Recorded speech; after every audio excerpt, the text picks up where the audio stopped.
या यहाँ पे मैं आपको बताना चाहूंगी कि एज अ हिंदी स्पीकर मुझे बहुत ही कठिनाइयों का सामना करना पड़ा, और एक सबसे बड़ी जो चीज है यहाँ पे जर्मनी में आने के लिए और रहने के लिए, जब आपको जर्मनी की ही भाषा सीखनी पड़ती है। यहाँ पर आपको एक इंटीग्रेशन कोर्स दिया जाता है, उसके 600 घंटे होते हैं जिनको पूरा किया जाता है। उसके बाद आप एक एग्जाम देते हैं और क्लियर करते हैं। उस एग्जाम को क्लियर करने के बाद आप यहाँ पे रहते हैं और काम कर सकते हैं। लेकिन यहाँ मैं आपको ये भी बताना चाहूंगी कि एज अ हिंदी स्पीकर मुझे एक बहुत ही अच्छा बेनिफिट ये हुआ कि जब आप हिंदी से जर्मनी की एक ट्रांसलेशन करते हैं तो वो ठीक है, लेकिन अगर आप एक इंग्लिश का सेंटेंस लिख के और सोचे कि मैं उसको अब जर्मन में ट्रांसलेट करूं, वो पॉसिबल नहीं है। तो जर्मन लैंग्वेज जो है हिंदी की तरह बोली जाती है, तो ये मेरे को सबसे ज्यादा बड़ा एक फायदा हुआ। और लोगों के मुकाबले मैंने बहुत ही जल्दी जर्मन लैंग्वेज को सीखा। और आज मैं यहाँ पे बहुत वीकेंड्स पे क्लासेस लेती हूँ हिंदी की। उससे मुझे ये इजी रहता है कि मैं उन बच्चों को जर्मन में बता के फिर हिंदी में बहुत अच्छे से एक्सप्लेन कर सकती हूँ। तो हिंदी ने मुझे बहुत ही, एक तरफ से बहुत मुश्किल भी था, बट जब धीरे धीरे पता लगा, बाहर जाना शुरू किया, तो उससे मुझे बहुत हेल्प भी मिली कि मैं बहुत आसानी से ट्रांसलेट कर पाती थी उसे। तो वीकेंड पे मैं अब क्लासेस भी लेती हूँ, और यहाँ रहकर, जैसे कि आपने सबको बताया ही था कि एक त्रिमा साउंड गांव में हमारी एनजीओ है जहाँ मैं ट्रांसलेशन का ही काम करती हूँ। वहाँ के बच्चों को हिंदी पढ़ाती हूँ मैं ऑनलाइन। तो इसी तरीके से वो हिंदी के महत्व को समझ सकते हैं।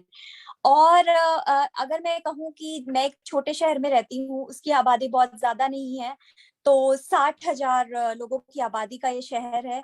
तो जो मैं ऑनलाइन क्लास लेती हूँ उसमें 20 बच्चे हैं, और वो बहुत रुचि लेते हैं, और उनको इस चीज को पढ़ने में ज्यादा मजा इसलिए आता है, इस लैंग्वेज को पढ़ने में ज्यादा मजा इसलिए आता है क्योंकि वो जर्मन से हिंदी और हिंदी से जर्मन को कोरिलेट कर सकते हैं। जो जर्मन भाषा है वो संस्कृत से निकली है, तो इसीलिए उनको पढ़ने में बहुत कठिनाइयां नहीं आती, और उनके लिए ये दिलचस्प है सीखना। मैंने कभी अपने 4 साल के करियर में ये महसूस नहीं किया कि जहाँ पे हिंदी को दिलचस्पी से बच्चों ने ना। तो आगे बढ़ाते हुए मैं आदरणीय मदन लाल सर से अनुग्रह करती हूँ कि वो मंच पर आए और सोनिया मलिक जी का आभार प्रकट करें। शुक्रिया डॉक्टर अभिलाषा मैम। आज न केवल हजारों मील दूर बैठे हुए हिंदी के पुरोधा, जो मैं अभी देख रहा था कि सोनिया मलिक जी हजारों मील की दूरी पर बैठकर इस भारत को गौरवान्वित कर रहे हैं। कितना गौरवान्वित वो कर रहे हैं, उनका जो भाषाई जो लहजा था, जो हिंदी के प्रति उनके हृदय में बसा हुआ प्रेम था, कितने सुस्पष्ट तरीके से, कितनी सात्विकता के साथ, कितनी साधारण और सरल रूप में उन्होंने आज जो इस आभासी पटल पर अपने वक्तव्य के माध्यम से ऐसा ज्ञान प्रेषित किया कि लगे कि वो वो भारत के हैं। और पूरा देश, मैं कहना चाहता हूं सोनिया जी, कि आज गौरव महसूस कर रहा है कि आप जैसे लोग जर्मनी जैसे देशों में जाकर के जो हिंदी के प्रचार और प्रसार को आप गति दे रहे हैं, उसके लिए बहुत बहुत आभार, नमन करना चाहता हूं ऐसे व्यक्तियों को। बहुत बहुत आभार मैम।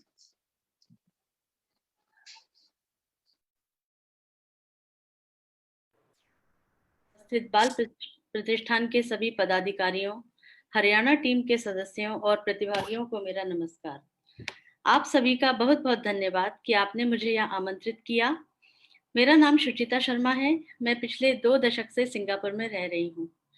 मैं यहाँ हिंदी सोसाइटी स्कूल में माध्यमिक कक्षा के छात्रों को हिंदी पढ़ाती हूँ। भारत की तरह सिंगापुर भी अनेकता में एकता को समेटकर रखने वाला देश है। इस छोटे से द्वीप पर चाइनीज, मलय, भारतीय और अन्य देशों से जुड़े लोग रहते हैं। यह देश अपनी व्यवस्थित जीवन शैली, सुंदरता, साफ सफाई, मजबूत न्याय व्यवस्था और भ्रष्टाचार रहित कार्य प्रणाली के लिए दुनिया भर में विशेष स्थान रखता है। यहाँ की शिक्षा प्रणाली विश्व भर में प्रसिद्ध है, जो अपने विद्यार्थियों को वैश्विक मंच के लिए तैयार करती है।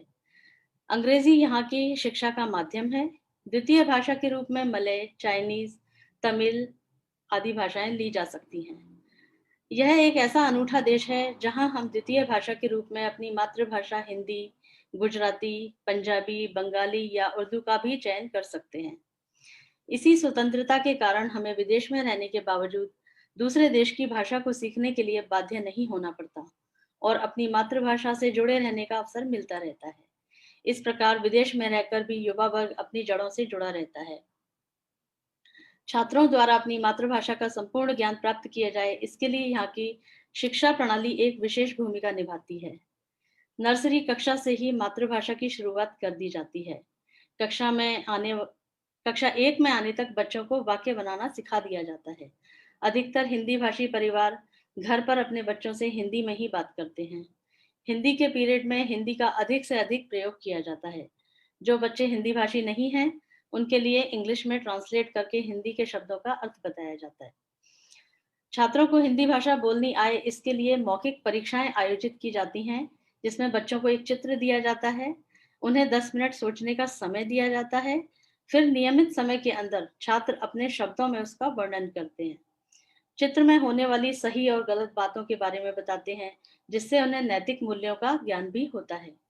उसके बाद उनसे उस चित्र से संबंधित प्रश्न पूछे जाते हैं, जिनका उत्तर उन्हें अपने शब्दों में देना होता है। इस परीक्षा की खास बात यह है कि परीक्षा में आने वाला यह चित्र कहीं से भी दिया जा सकता है और किसी भी वर्ष की परीक्षा में प्रश्न पत्र दोहराया नहीं जाता। इसलिए छात्रों को हिंदी भाषा का ज्ञान होना आवश्यक है। इसके लिए हम छात्रों को विद्यालय में काफी अभ्यास कराते हैं, क्योंकि यहाँ भाषा का सीमित पाठ्यक्रम नहीं है। उन्हें व्याकरण की विस्तृत जानकारी होना अत्यंत आवश्यक है। निबंध लेखन, कहानी लेखन के द्वारा बच्चों में रचनात्मकता का विकास किया जाता है। बच्चों में भाषा के प्रति दिलचस्पी बनी रहे, इसके लिए उन्हें परियोजना कार्य भी दिए जाते हैं।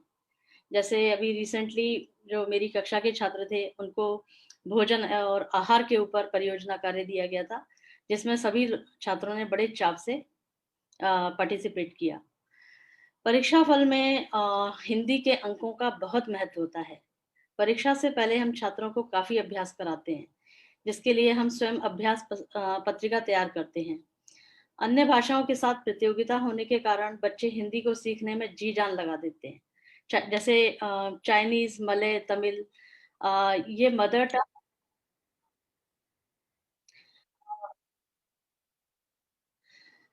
चाइनीज, मलय, तमिल, ये सभी भाषाएं अपनी विशेष महत्ता रखती हैं, क्योंकि रिजल्ट में उनके नंबर जुड़ते हैं। इसलिए हिंदी का भी अपना काफी इम्पोर्टेंस होती है। हमारे मुख्य त्योहार जैसे दीपावली, होली, रक्षाबंधन, जन्माष्टमी, डांडिया, नवरात्रि आदि के अवसर पर हिंदी स्कूल में विभिन्न सांस्कृतिक कार्यक्रमों का आयोजन किया जाता है, जिसमें सभी छात्र बहुत ही दिलचस्पी दिखाते हैं और बढ़ चढ़कर हिस्सा लेते हैं। अभी हाल ही में हिंदी दिवस पर कविता, कहानी वाचन और डिबेट की प्रतियोगिता आयोजित की गई थी, जिसमें छात्रों ने बढ़ चढ़कर हिस्सा लिया था और इनाम भी जीते थे। अक्सर कक्षा में जस्ट 1 मिनट नाम की प्रतियोगिता भी रखी जाती है, जिसमें छात्रों को विषय दिया जाता है और 5 मिनट का समय उन्हें सोचने के लिए दिया जाता है। फिर उसके बाद उनको सबके सामने 1 मिनट उस विषय पर बोलना होता है। सबसे अच्छा बोलने वाला छात्र प्रथम आता है, फिर उसे अन्य अच्छे प्रतियोगियों के साथ प्रतियोगिता के लिए चुन लिया जाता है। इस प्रकार उन्हें अचानक दिए विषय पर बोलने का अभ्यास कराया जाता है। तो यहाँ ऐसा नहीं है कि सिर्फ रिटन में ही एग्जाम क्लियर किए जा रहे हैं। हिंदी, नॉन हिंदी सभी स्टूडेंट्स को शुद्ध हिंदी बोलना भी बहुत अच्छी तरह से आता है। और दूसरा ये है कि यहाँ पर मलय लोग हिंदी फिल्में देखना और गाने सुनना भी बहुत पसंद करते हैं। फिल्मों में दिखाए जाने वाले तीज त्योहार, रिश्ते नाते हिंदी से जुड़ी संस्कृति को दिखाते हैं और इस तरह से हमारी संस्कृति का प्रचार प्रसार होता है। यहाँ काफी सारे मंदिर भी हैं जहाँ पर त्योहारों के अवसर पर कार्यक्रम आयोजित किए जाते हैं। मंत्रों और भगवान की आरती के द्वारा एक और अपनी संस्कृति को स्पर्श करने का हमें मौका मिलता है, वहीं दूसरी ओर नई पीढ़ी को अपनी संस्कृति से अवगत कराने में हमें बहुत आसानी होती है। इन अवसरों पर बच्चे भी पूरी श्रद्धा और उत्साह के साथ पार्टिसिपेट करते हैं। समय समय पर घरों में सांस्कृतिक कार्यक्रमों के आयोजन के जरिए हम अपनी भाषा और संस्कृति को जीवंतता प्रदान करने के प्रयास में निरंतर कार्यरत रहते हैं, ताकि हमारे भारतीय बच्चे जहां भी रहें हमेशा अपनी पहचान को साथ रखकर रहें। विद्यालय में 7 से 8 घंटे अंग्रेजी भाषा में बात करने वाली मेरी कक्षा के छात्र जब शुद्ध हिंदी में बात करते हैं तो उन्हें देखकर मुझे बहुत गर्व महसूस होता है। मेरे छात्र मेरी निरंतर कोशिश में छुपी मेरी सफलता का भान देते हैं। इसके लिए मैं सिंगापुर सरकार को तहे दिल से धन्यवाद करना चाहती हूँ, क्योंकि उनके सहयोग के बिना हमारी यह उपलब्धि संभव ही नहीं थी। धन्यवाद।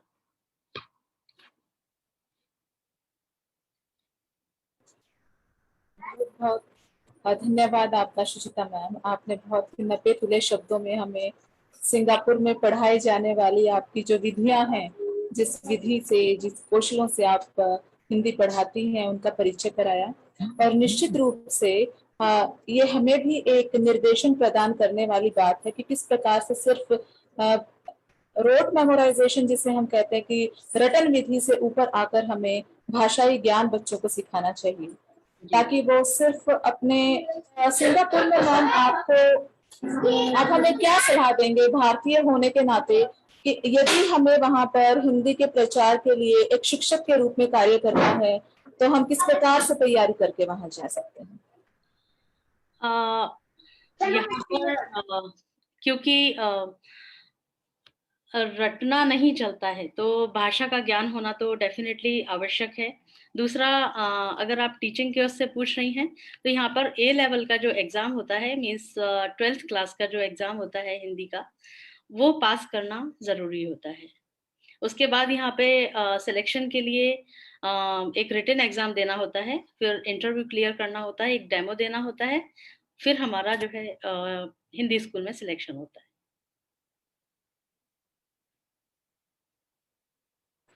Thank you Suchita ma'am. और वहाँ की संस्कृति में जब अपने आप को आपने ढाला तो भारतीय संस्कृति का क्या मिस किया मैम आपने?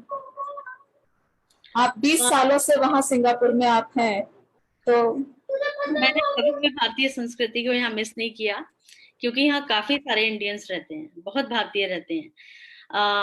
हर सोसाइटी में हमें भारतीय लोग मिल जाते हैं, फ्रेंड्स मिल जाते हैं। और सबसे अच्छी बात यह है कि चाइनीज लोग भी उसी तरह से हमारे तीज त्योहारों पर मिंगल हो जाते हैं, मिलते हैं और पूरा पार्टिसिपेट करते हैं। तो हमें लगता ही नहीं है कि हम भारत के बाहर कहीं रह रहे हैं। और काफी सारे टीचर्स हैं। हिंदी सोसाइटी में मैं पढ़ाती हूँ। यहाँ पर 2 स्कूल हैं हिंदी के, एक डीएवी और एक हिंदी सोसाइटी, जो एक ही मेन बॉडी बीटीटी एसएएल को बिलोंग करते हैं।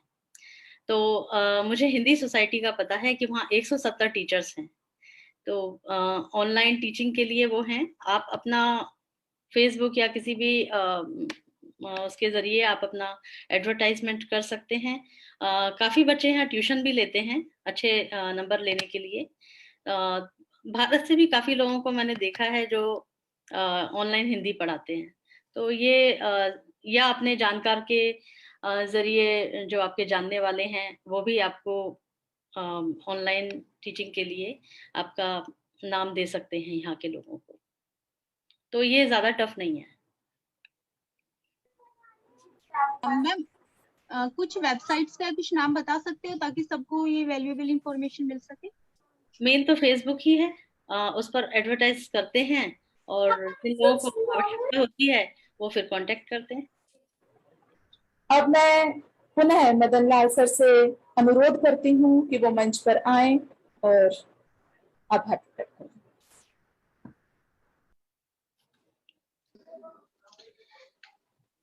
शुक्रिया डॉक्टर अभिलाषा। सुचिता शर्मा जी। जब सुचिता नाम उच्चारित करता हूं,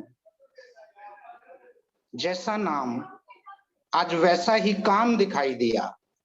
सुचिता का अर्थ हम सभी भली भांति जानते हैं कि वो पवित्रता है, वो स्वच्छता है, वो संस्कार है, वो संस्कृति है। और भारतीय संस्कृति को विदेश में बैठकर आदरणीय सुचिता जी आप इस तरह से उसको विश्व के पटल पर आप एक ध्रुव तारे की भांति उसको प्रकाशित कर रही हैं, उसको प्रकाशमान कर रही हैं। मैं निशब्द हूं, शब्द नहीं है कि किन शब्दों में मैं आपका आभार प्रकट करूं कि इस देश की संस्कृति को, इस देश की संस्कारों की भाषा को, जो इस देश की राष्ट्रीय भाषा है, जो इस देश की राजभाषा है हिंदी, आप उस हिंदी को, उन संस्कारों को विदेश में की जमीन पर बैठ करके वहां के बच्चों को वैसे संस्कार आप परोस रहे हैं। निस्संदेह एक अद्भुत, सराहनीय और प्रशंसनीय ये काम है।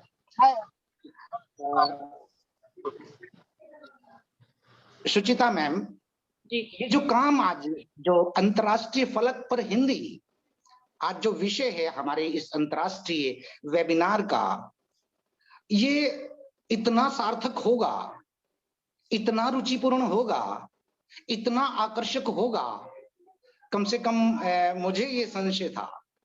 लेकिन आज मैम सोनिया मलिक जी अपना वक्तव्य रख के गए, उन्होंने बताया कि जर्मन में वो किस तरह से हिंदी को बढ़ावा दे रही हैं। आप सिंगापुर में बैठे हैं, वहां के बच्चों को आप किस तरह से, त्योहारों के अवसर हैं या किसी भी तरह की वहां मंदिर हैं, वहां आप कहानियों के माध्यम से, चित्रों के माध्यम से एक नवाचारी शिक्षा आप प्रदान कर रहे हैं। निस्संदेह, निश्चित रूप से ये एक अद्भुत कार्य है और निश्चित रूप से पूरा देश आज गौरवान्वित अपने आप को महसूस कर रहा है। इस आभासी पटल पर जुड़े हुए तमाम साथी जो एक टीम का हिस्सा हैं और किसी भी बड़े जो उद्देश्य होता है उसकी पूर्ति के लिए एक सशक्त टीम का होना निस्संदेह अनिवार्य है। लेकिन एक सशक्त जो टीम है वो कहीं बनी बनाई उपलब्ध नहीं होती, उसे तैयार करना होता है, उसे गढ़ना पड़ता है। और ये जो टीम है, ये जो बाल रक्षक प्रतिष्ठान के नाम से एक संस्था है, इनका जो सामूहिक प्रयास है वो एक लोकतांत्रिक तरीका है। ये सब लोग उत्साहित हैं, ये सब लोग ईमानदार हैं, ये सब लोग न्याय प्रिय हैं, ये संवेदनशील भी हैं और एक ऐसी टीम का निर्माण इन लोगों ने कर दिया कि इस देश की राजभाषा और राष्ट्रभाषा को देश के तमाम लोगों तक, उसके संस्कारों को, उसको किस तरह से विकसित किया जाए, उसको जो कर ही रहे थे। आज हजारों मील दूर पर बैठे हुए आप जैसे हिंदी प्रोधाओं को उन्होंने इस टीम के साथ जोड़ा और बाल रक्षक प्रतिष्ठान को तो नमन करना ही चाहूंगा। आपके जो कार्य आपने जो गिनाए, आपके जो सत्कर्म आपने गिनाए, उनके लिए बहुत बहुत आभार। डॉक्टर अभिलाषा मैम का विशेष आभार। बहुत खूबसूरत तरीके से उन्होंने आपके अंदर से सवालों के माध्यम से कि किस तरह से हिंदी का प्रचार और प्रसार हो रहा है, उन्होंने अपने प्रश्नों के माध्यम से और बहुत सहज और मुस्कान के साथ उन्होंने इस कार्यक्रम का संचालन किया। उनका भी बहुत बहुत आभार। सुचिता शर्मा जी, आपको मदन लाल की ओर से बहुत बहुत प्रणाम और नमस्कार। आदरणीय डॉक्टर अभिलाषा मैम।